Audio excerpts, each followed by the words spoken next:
Happy Wednesday, everyone. Want to welcome you here. I'm so glad for you to be joining us. And as everyone is joining in, if you will drop us a hello in the chat, that would be awesome. Would love to know where you're joining us from. And you can just be putting that in there. And if you're watching this on the replay, welcome. We're so glad that you stopped by.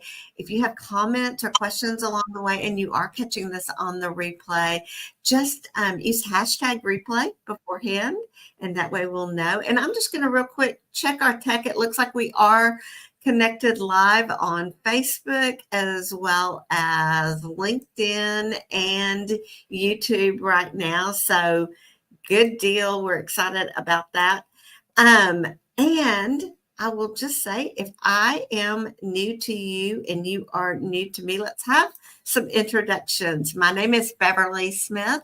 I am the founder of Career Success Strategies.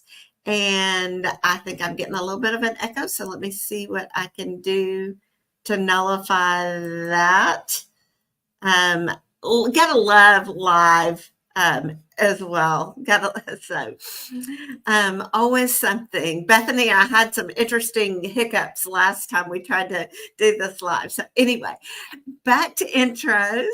I'm the founder of Career Success Strategies, and I'm also the former owner of a staffing and recruiting firm. So I know firsthand what hiring managers are looking for, and I'm using that knowledge now to help mid, senior, and executive level professionals build their resumes, to help them with their LinkedIn branding, as well as their job search and interview strategies, all so that they can land the career of their dreams. So last week, we had my friend, Mr. Rudy Ortiz, on, and we talked about the importance of understanding your organization's mission as well as vision, and also how important it is, if you are interviewing for a new company, to make sure that you know what their mission and vision is beforehand, so that you know whether or not you're a fit, you are aligned to their values as well. It was such a great episode, and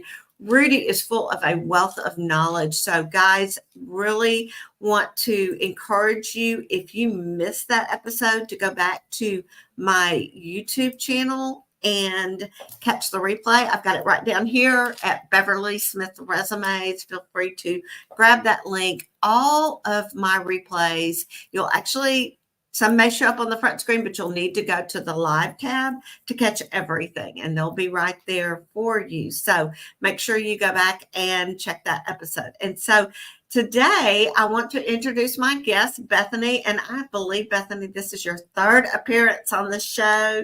So welcome back. We're so excited. And for those of you who do not know Bethany, let me tell you a little bit more about her. Bethany Wallace partners with mission-minded organizations to build better workplaces through soft skills solutions, including soft skills training and train the trainer sessions for leaders. Bethany also serves as in the Ministry of Bible Translation as Director of Strategic Workforce Planning for SIL Global, guiding teams around the world as they plan for future staffing needs.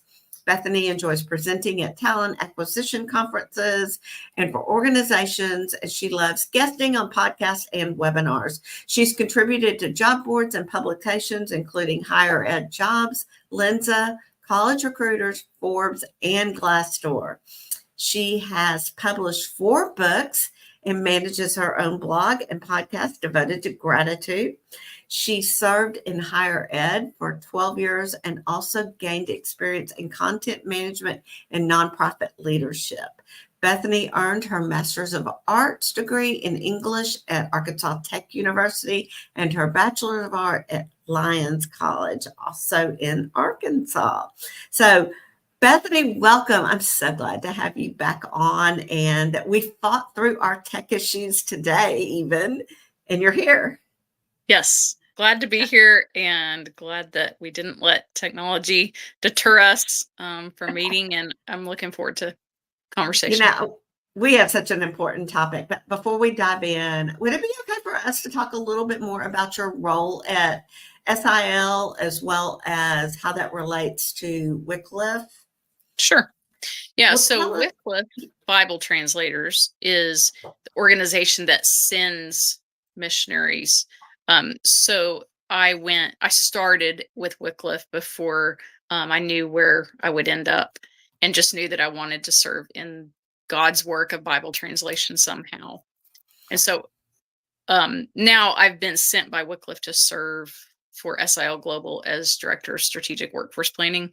And so basically, what that involves is we have over 100, we serve in over 100 countries. We have teams all over the world, and we're trying to help them figure out where they are right now, where they're going, and how to get them there. That's that's strategic workforce planning in a nutshell. So um, I'm excited about doing it and still learning, and just grateful to get to be part of it.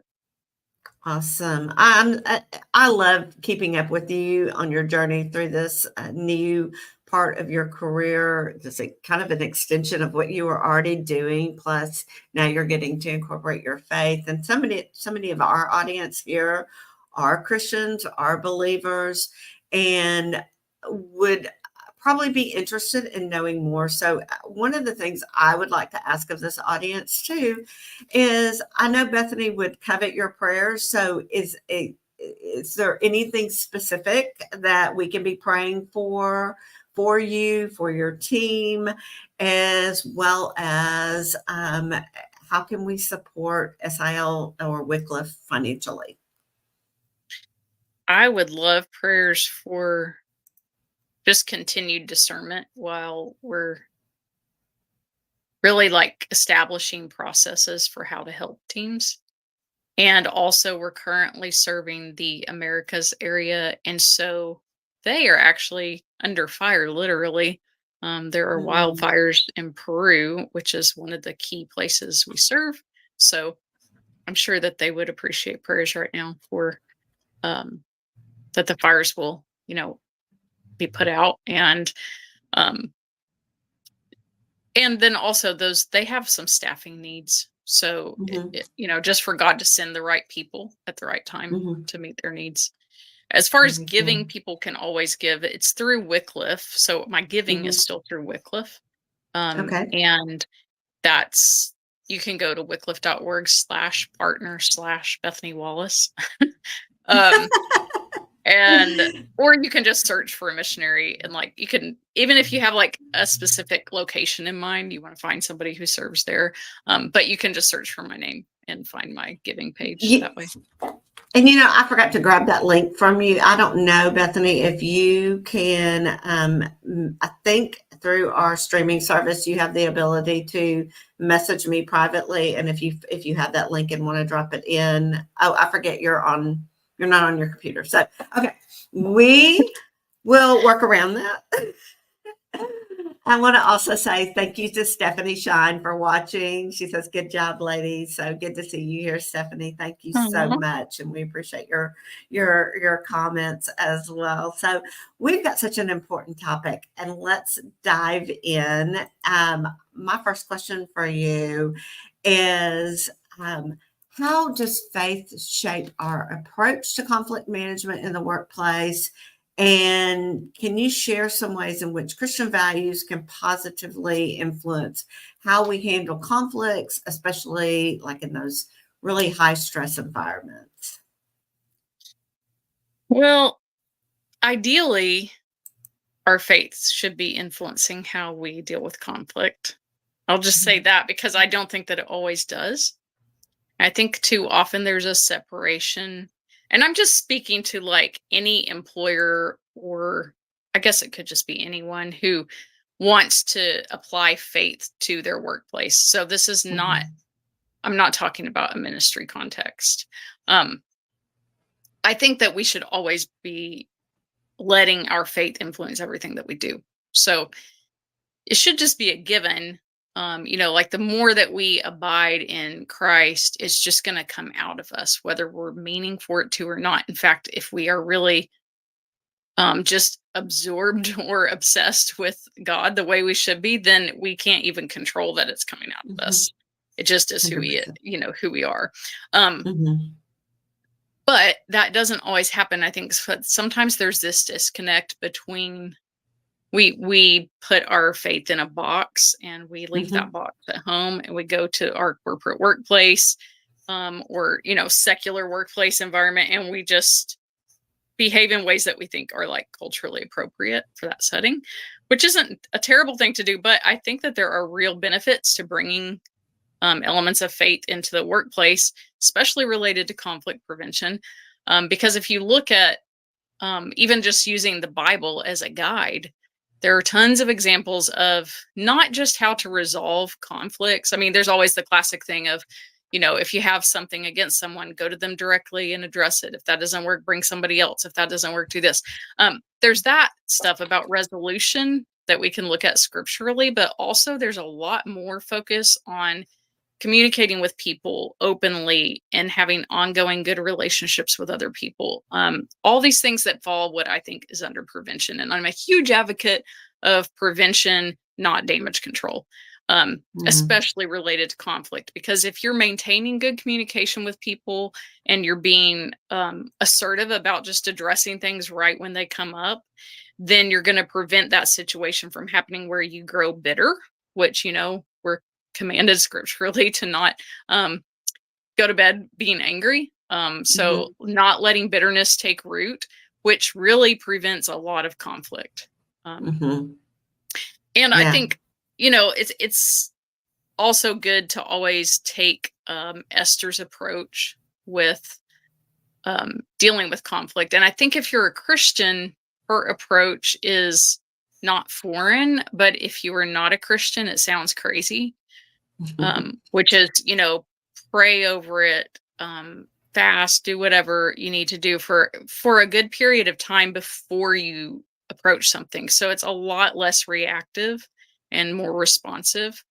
I think that sometimes we think if we don't say something right away, or we don't say the thought that's on the tip of our tongue, then it won't get out, and the world's just going to fall apart or something. But that is really not the case. And I think God really encourages us to be very mindful about how we deal with things. And so I love the approach that Esther takes. And also in considering when you find yourself in a really conflict-ridden work environment, realizing that, you always have the option to get out of it, but that might not be your purpose. You may be sent just for that reason. To be the person who has to confront the conflict, which has happened to me over and over and over again in the workplace. So much that it's almost like a joke between me and my husband. He's like, so what's the problem that you uncovered that you have to be the one to bring it up now, and it's okay. Some of us, that's just kind of where God puts us and how he uses us. So yeah, I think the biggest thing is being willing to let your faith come out, and not being afraid to go back and let that be the first thing that you do, instead of like, I'm going to try all of these best practices for conflict management that I learned about in this training at work. And then I guess last resort is, if none of those work, I'll pray about it. So instead of that, letting it be like the first thing that we do is turn to God. It's so true. And I just think of how guilty I am. I'm like, I wait until there's a problem, a real problem, before I go to God with it, because I'm so busy trying to push through and be that person and be that good person that can handle it all. And honestly, trying to do it all in your strength when you actually have the power of the Holy Spirit, why would you not turn it to God first? So something you said that I'd kind of like to go back and circle back to is kind of twofold. You talked about, obviously, the best thing is from a preventative aspect. So let's talk about maybe, first of all, what are some things that we can do to prevent? And then B, what happens like if you walk into a situation, maybe you're taking on a new role, and you realize there's a lot of conflict. So let's kind of take each one of those situations and break it down a little bit. Okay. Yeah. So for conflict prevention, I think the biggest thing that I think helps is maintaining awareness of how you're communicating, really choosing a mindful communication route. Um, I think if you can just maintain communication and be clear, effective, open, honest in how you're communicating, then you will prevent, I don't know, I'm just going to make up a percentage, but let's say 80% of conflict, because most of the time, like the biggest, now this is a true statistic, is like the greatest cause of conflict in the workplace is miscommunication. So if we can communicate well, we can prevent most conflict. The biggest part of communication that I think is difficult, but is the best way to actively prevent conflict, is to listen well. Um, it's not so important that you say all the right things at the right time in the right way. That's not as important as listening well, and listening more than you talk. And I think we sometimes are not good at that, even believers, and we tend to also prejudge and have a negativity bias, or a confirmation bias, where the minute that someone does something that backs up our negative thought about them, then that's it, we're done. Like, we're always going to see them that way from that point forward. And that plants a little root of bitterness that then just spreads and spreads. I mean, it's really easy to see how it happens. Sometimes when you look as an outsider, you come in, like you were saying, you come into a really conflict ridden environment. And sometimes it's in our naivete, probably we're like, oh my gosh, how did it get this bad? But it happens because it's just one little action at a time. Everything builds on the next thing. And then over time, those things become monsters instead of just one little choice or one little word or one little look. So I think if you find, I have found myself in lots of situations where I come into a work environment, they're pretty good at painting a pretty picture during the interview stage, which is a big problem with branding, but I won't go into that. Anyway, if you come in and you sort of feel like you were a little blindsided about who they really are as an organization, and then you're in the organization, you're like, oh my gosh, this is not at all what I thought I was getting into. And you see all this conflict, you always have choices about how to deal with it. But the first thing that I will always say is you cannot hesitate to report things that are illegal or unethical. I think we do everyone a disservice when we don't. And I think that that's biblical, and sometimes if you come across something that you think is illegal or unethical, or immoral, and it is really a glaring issue, reporting it is the best thing to do, because you're not really the person who should be dealing with it anyway, if it's something that's that severe. Beyond that, if it's just like, if it's a toxic work environment, there's nothing illegal going on, but you feel like maybe a lot of people are making decisions based on fear, or there's not a lot of trust in the work environment. And those things all sort of contribute to conflict, and make it fester. And so if you find yourself in a situation like that, I think you have choices about, do I need to look for something else, and how soon? Like, do I want to give this a chance, and for how long? And I don't know that there's any like just standard of advice that I give anyone in that situation. I think, I did a lot of career coaching in the past, and that's why it's so beneficial to have someone who's willing to just sit down and have a heart to heart with you, whether that's your mentor or someone like Beverly who does career coaching, and like be able to objectively dump all this stuff that's going on, and have someone who's not emotionally connected give you objective feedback. It's super valuable. And a lot of times just a few conversations may be all you need to kind of get on the other side of that and figure out whether or not you want to stay. And if you do want to stay, how are you going to deal with it? Mhm. And I would say, like, you have definitely, again, need to pray through it and let that be your priority. Not that it's bad to talk to other people. You need to talk to either a career mentor or a career coach if you find yourself in that situation, but you should also be talking to God about it, even more. Right. Following those little nudges too that he provides for us. A lot of times we know instinctively what to do, but we tend to silence that voice from within. And I think that's so important to take it to him first. Yeah. So I have another question for you. Let's talk a little bit about what misunderstandings do you see among Christian professionals when it comes to handling conflicts, and how can we address these misconceptions? Well, I'm not sure about on the how to address, because I think most conflicts, like if we're talking about sort of perspectives on how to deal with conflict amongst Christians, I think it's sort of one of those classic things that you find in Christianity, which is in any religion probably, is people interpret scripture differently. And so you're always Mhm, going to have the people who lean toward these verses and the people who lean toward these. Like, um, for example, like in the story in Genesis 13 about Abram and Lot, um, Abram made the first move. And so you could say, well, that's my guiding principle. If I find myself in mhm, any conflict situation, I'm going to be the one to make the first move. Well, then you look at what Esther did. And Esther did not make the first move. And she was very hesitant and cautious and sought counsel.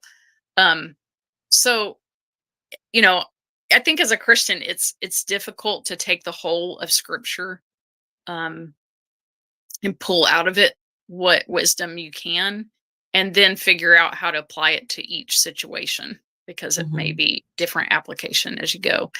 Um, I think one conflict that I see a lot, or at least like a conflict of opinion about how to deal with conflict, is whether or not to take someone with you when mhm, you're approaching someone. And I do think that there's cases when, if you're dealing with someone who's very volatile, um, mhm, like really reactive and highly emotional, then unless you're that person's supervisor, it might not be the best approach to go and directly address conflict with them or point out any issues. It might be better to either ask someone to be with you, or mhm. to appeal to the person's supervisor and express your concern and let them deal with it. I mean, there's different approaches you can take, but I think as Christians, we kind of need to give each other a little more grace on how, instead of judging each other about, well, she didn't deal with it the way that I would have dealt with it. Um, Maybe just let everyone kind of let the Lord guide them on that a little more. Of course, like following general principles is good. Like one of the verses I love, is, well, James talks a lot about the tongue, and he talks about being slow to speak. And I don't know of any situation I've seen in the workplace where being slow to speak would be a, a deficiency, or detrimental.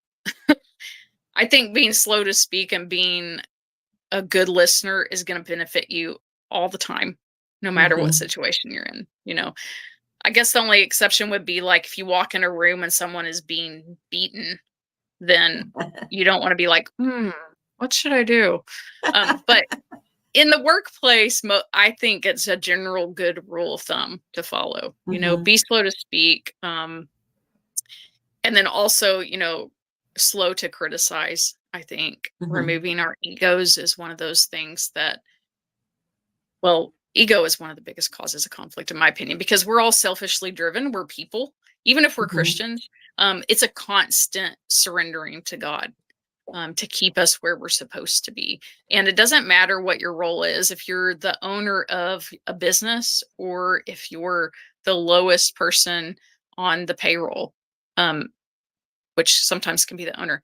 Um, Either way, no matter what your role is, you're still under the guidance and the leadership of God. And so I think remembering that what we have isn't ours, and the responsibility that we have isn't, we're just stewards of it, can kind of help Mhm. us as Christians to prevent a lot of situations where we're judging other people for how they deal with things, or we think we know more than everybody else does about this or that. Mhm. Yeah. You know, you talked a little bit earlier too about the different prejudice that could create that negativity bias. And I think to kind of expound upon that just a little bit, something that came to mind for me is we all individually have our unique view of the world, and we see things, we've had experiences that affect us differently. And so when I go through something, I may see it a little bit differently than what you see when you go through it. So just and I think I know I've been so guilty of just thinking, well, everybody sees the world the same way, and this should be obvious. And, you know, you should know better that this is bad behavior or whatever, whatever. And you're not really stopping to see maybe the bigger picture, that maybe there's something going on at home that's causing this person to react this way. Or maybe there's, some sort of financial stress that they're under that is triggering them, or they've gotten a news of a diagnosis of them or a family member, and it's just those kinds of things that we just don't stop. I mean, I personally am so bad about saying, "Yeah, don't even bring that to work," but I mean, you're at work most of the time. um, so the whole prejudice is sometimes, I feel like, very hard for us as Christians, because we don't think we are, but maybe we really are. Yeah. Yeah, I think like the two biggest things that I think we all need to sort of grow in awareness of, really this is whether you're a Christian or not, is um how two things affect us. One is the negativity bias, which is that we all naturally, our brains go to what's negative. They just Mhm. do that. There's no way that you can completely eliminate the negativity bias from your brain. Um so you need to know that about your own brain and the way it operates, but also other people's brains and the way Mhm. that they're seeing you, you know? So it's very common for us to look at someone else. Like, let's say somebody's coming for an interview and they look wonderful, head to toe, very polished, except you notice that it's a man and that you see a little bit of a white sock sticking out, and he has on black Mhm. pants and black shoes. And you cannot get over that white stinking sock. Um, Part of that is like, okay, the interviewee needs to do a better job checking his appearance. Mhm. But also as an interviewer, like maybe I need to, like focus more on what really matters the most, and on a minor detail that is not Right. going to make or break anything, unless maybe if he's going into sales and there are going to be a lot of picky people who will notice his white sock. Um, or if he's gonna be on TV and then, his appearance will look better. I don't know. Most of the time, I think our negativity bias hinders us from just seeing the good in people, unless we act. The only way to, like, I think, work against that is surrender it to God, but also to keep consciously, maintain conscious awareness that we have it. I'm going to tend to see the worst in people. God, Mhm. show me the best. Um, Oh, so good. and maybe write it down.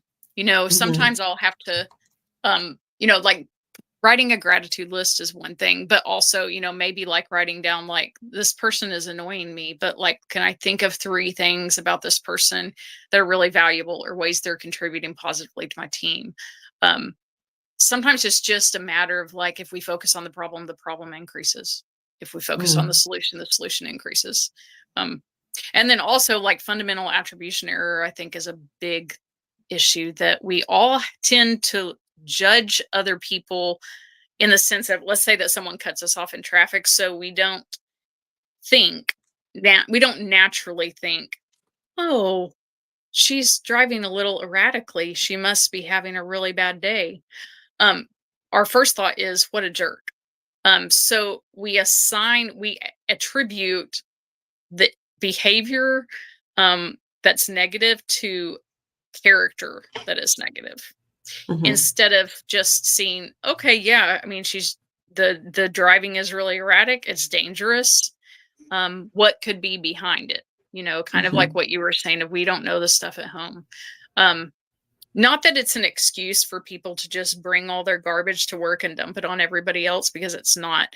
Um, because if there are routes of seeking professional help, especially like an employee assistance program or something like that, then by all means, like refer people to that. Or if you're the person who you catch yourself bringing a bunch of anger to work because you have something going on at home that's causing it, then maybe you need to get some help for it so that you aren't Right. the one who's stirring the pot constantly and feeding conflict. Um, and that would be the other biggest thing I think. I'm not sure if this fits into what you asked me, but I think being willing to look at what is my part in the problem is huge. Mm. And I think that too often we're really quick to look at the faults of other people and look at the actions they've taken that aren't the best, or judge their decision making, instead of looking at, okay, maybe my part in this problem is just that I hired her and I never should have hired her. And so everything she's done since she was hired was definitely poor decision making, and she hasn't done her job. She hasn't accomplished, any of the goals that we set out. All that's true, but at the end of the day, I'm the one who picked her. And so, what can Mhm. I do to choose people better in the recruiting process so that I don't end up in this situation again?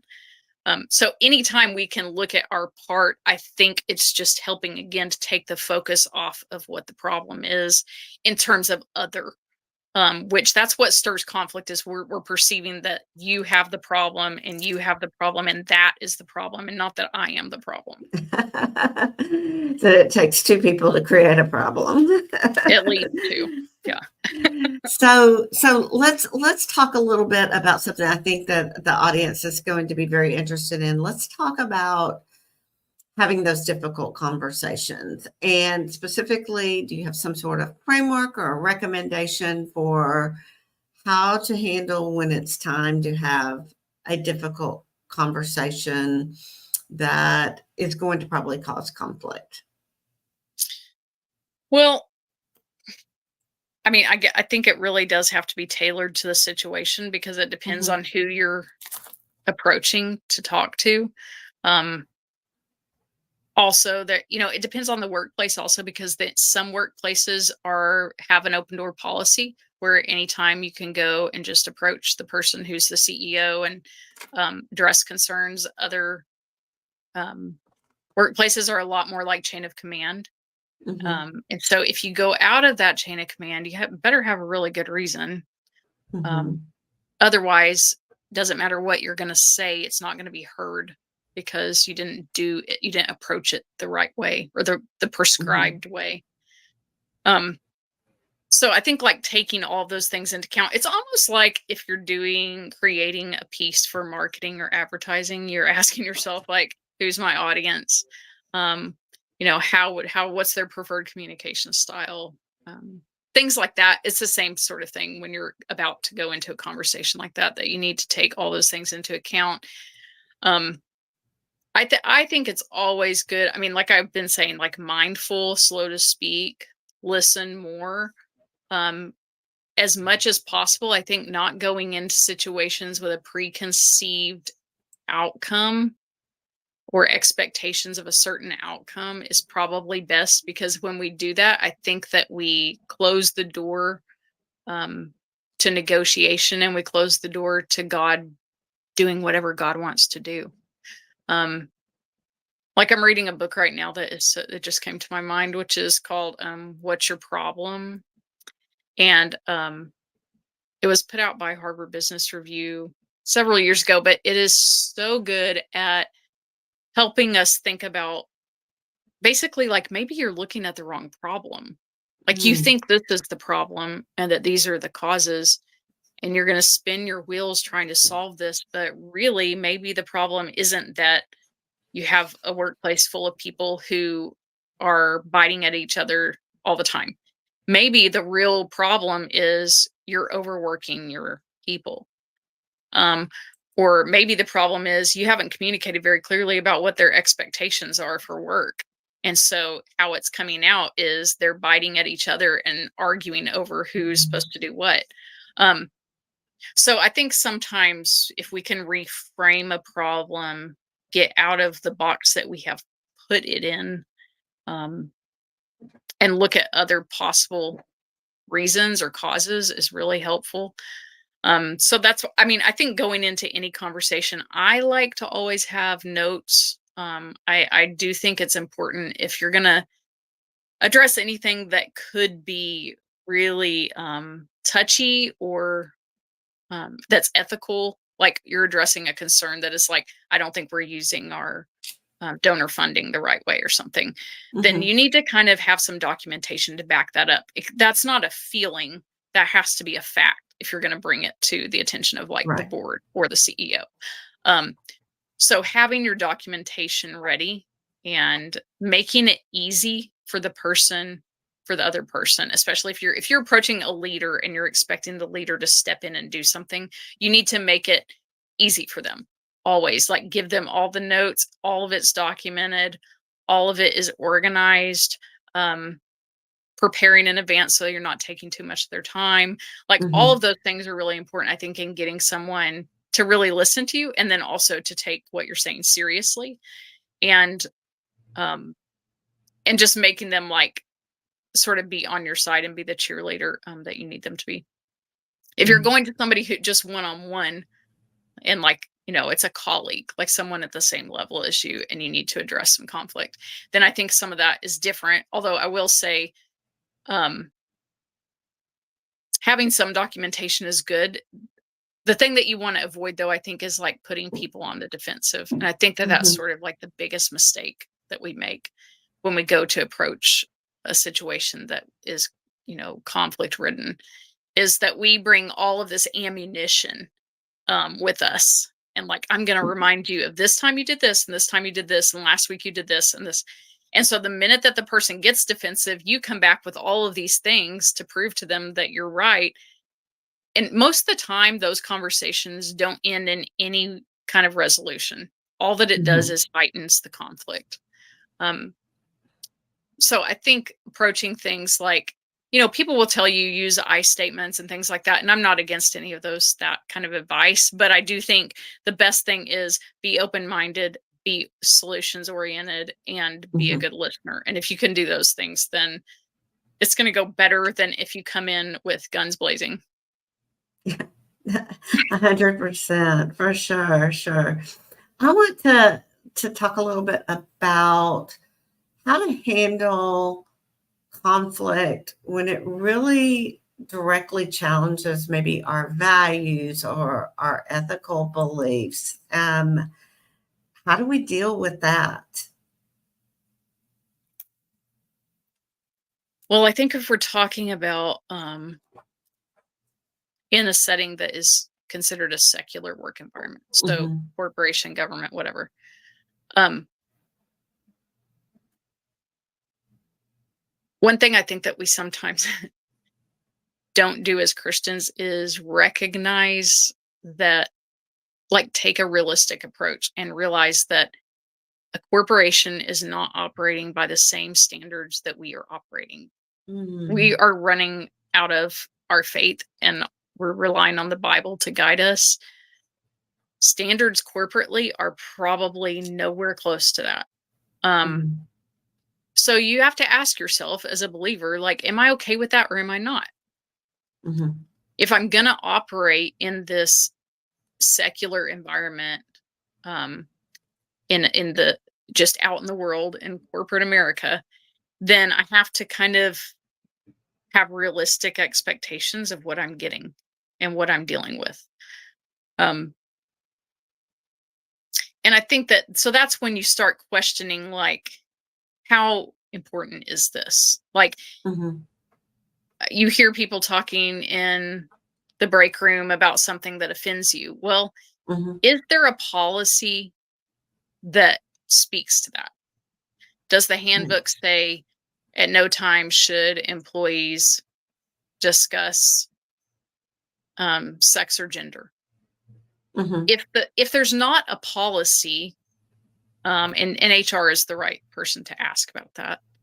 So if you go to like your human resources director or someone who's in, some people are calling it people and culture or whatever term they're giving HR. If you go to your HR person and you ask them, can you tell me if there's a specific policy that sort of governs how we're supposed to discuss these things in the workplace? And if that person responds and shows you, and you can ask for proof, like in the handbook, like, can you show me if there's something in the handbook? And they say, well, there's nothing in here. Okay, then you have the choice. So, is this important enough to me that I'm going to push it and ask that they consider adding something to the handbook? And if I'm going to, since they are not operating from a Christian point of view, what's the case that I'm making? Mm. Um, how would limiting conversation about that result in a more effective workplace, a more productive workplace, better work outcomes? If Mhm. you can make a case for that, then I think that, I mean, most business leaders, including HR business leaders, want the best outcome for the business. They want Mhm. business success. So if you can point to and explain how something is going to drive greater success, better production, or an increase in production, improved communication, whatever, then you probably have an argument for asking them to change a policy or create a policy, or adhere to a policy. Mhm. If they don't see any connection between it's going to benefit us as a business, and what your complaint is about, then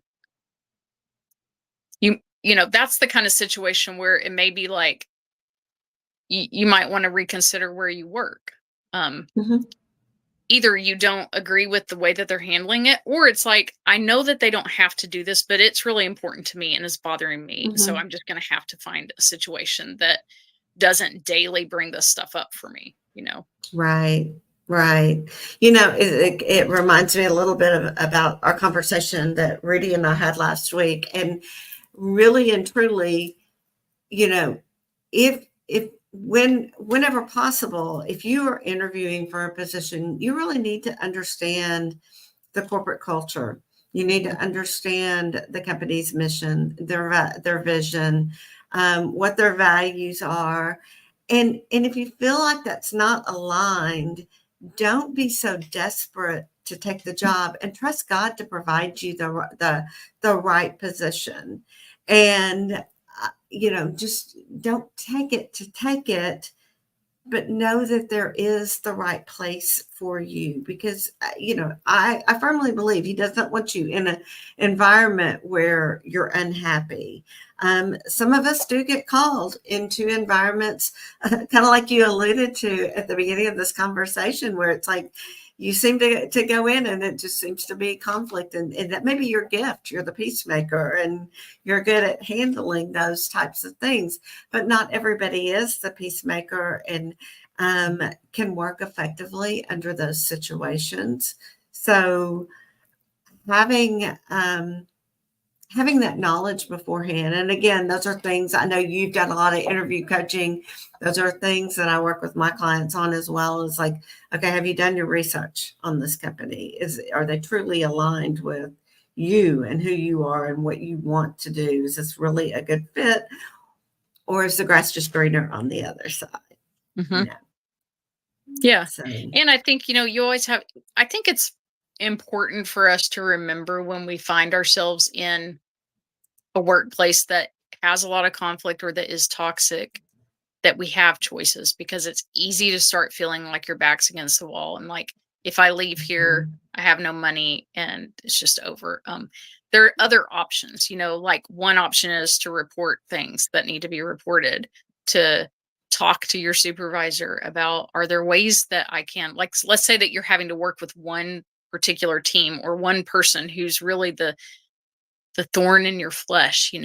Um, is it possible for you to go to your supervisor and explain that, like, this is holding me back from being effective and being productive and it's distracting my focus? Is there any way that someone else can do that and I can take something that they're doing. Or, Mhm. I think just being willing to think, again, it's that thinking outside of the box, like break the box and just think about all the options.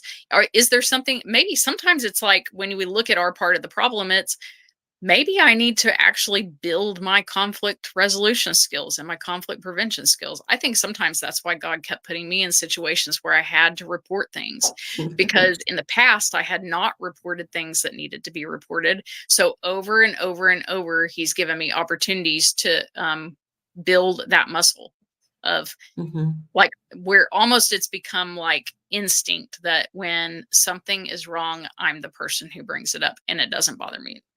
And Yeah. I don't have any fear about it anymore. And so I think sometimes, like, looking for the lesson that God is trying to teach us when we find ourselves in conflict. And it might be like you're just there to be a support to the people you work with who aren't Mhm. Christians.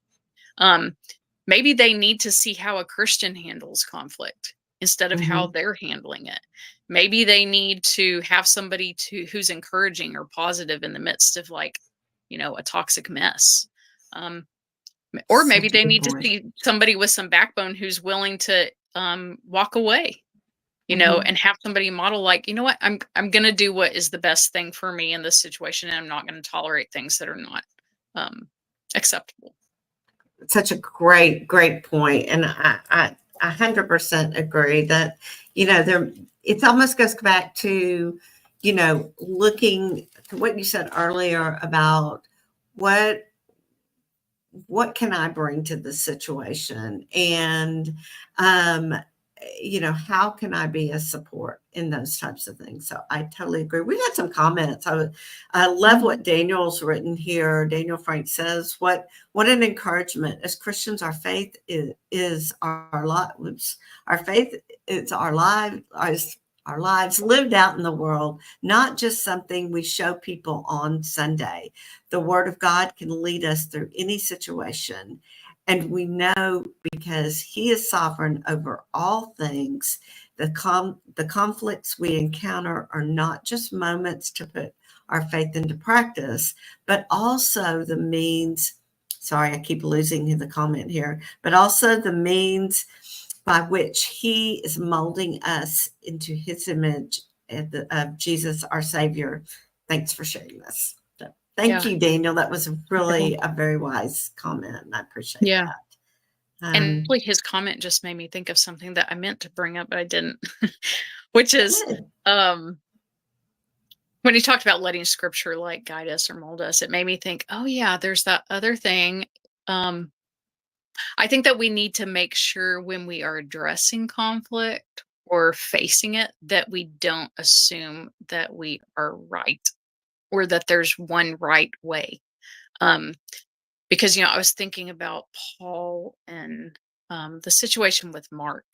Um, and there Mm, was disagreement over, should we let this guy go with us or not? But in the past, he's been kind of, flaky. And so I'm not sure that I want to bring him on. And well, I think that we should. I think that maybe we need to give him a second chance. And so they departed and went different ways. That doesn't mean that Paul was right.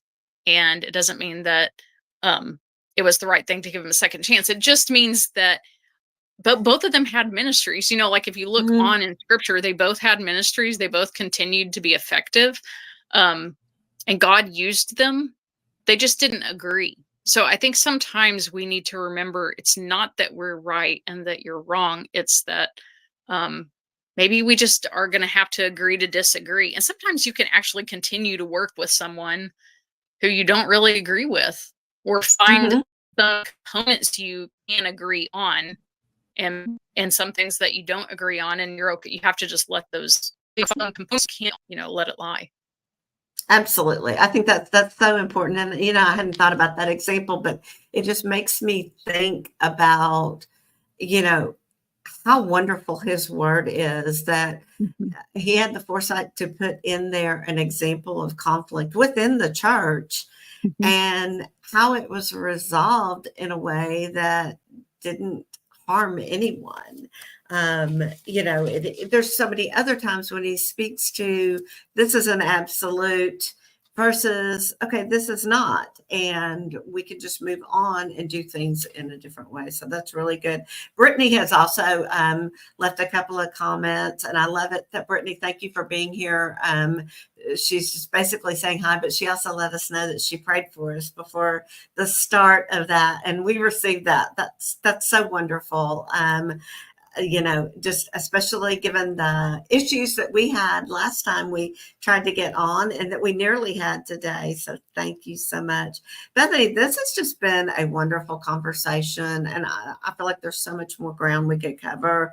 But in the interest of everyone's time, we'll go ahead and pop off here. Best places for people to find you, to connect with you. I assume LinkedIn. Yeah, LinkedIn is great. Also, I mean, I have a business website if someone really wants to look at that, and that's BethanyWallaceCo.com. And then my email. Can you hear my rooster? No, Okay, good. that's funny though. He's like literally looking at me crowing, like just to be obnoxious. Or BethanyWallaceCo@gmail.com. That's my email. Okay. If someone isn't really into LinkedIn and they want to just email. Very good. I put your LinkedIn in the chat, as well as your website, and certainly make sure that you reach out to her, especially if you're ever needing anyone to speak on particular HR related topics. I know you're going to be speaking at the Arkansas State SHRM convention here next month. So that's awesome. And on a very similar topic, I might add. So, yeah, I'm excited. Yeah. So, and I believe you spoke to them last year too, didn't you? Mm-hmm. As well. So, really, really good to have you on again. And just, y'all, we've covered a lot in this. If you have additional comments or questions, again, feel free to leave those in the chat if you're catching this on the replay and you want to tag me in that. That way I make sure that I will see your comment, especially if you're watching on the YouTube page. I do get an email notification and I can come back to that as well. And love to know your biggest takeaways. Drop those in the chat for us as well if you would like to do that, because we have covered quite a bit of ground. So I just want to take a moment to say, if you're searching for your next job, I totally get that this can be overwhelming. And I want to encourage you guys, don't go at it alone. If you're a mid, senior, or an executive level professional, my team and I are here to help you craft a custom resume and to guide you through the process. I totally understand that not everybody is looking for a job every day. And that it seems like job search is constantly evolving and changing, and we can definitely help you navigate that process. So reach out and book your complimentary consultation with me. I will drop a link to that in the chat as well for you. Let me see if I can do that real quick. And I guess actually I have a banner. I could put that up there. Okay. But y'all, thank you again. Next week, we will be back at the same time, or I will be back on Wednesday at 12:30 Central. So mark your calendar. Would love to see you then. If this has been beneficial to you, please share this. Please let us know as well in the comments. And I just wish everyone a wonderful day, and we'll see you next week.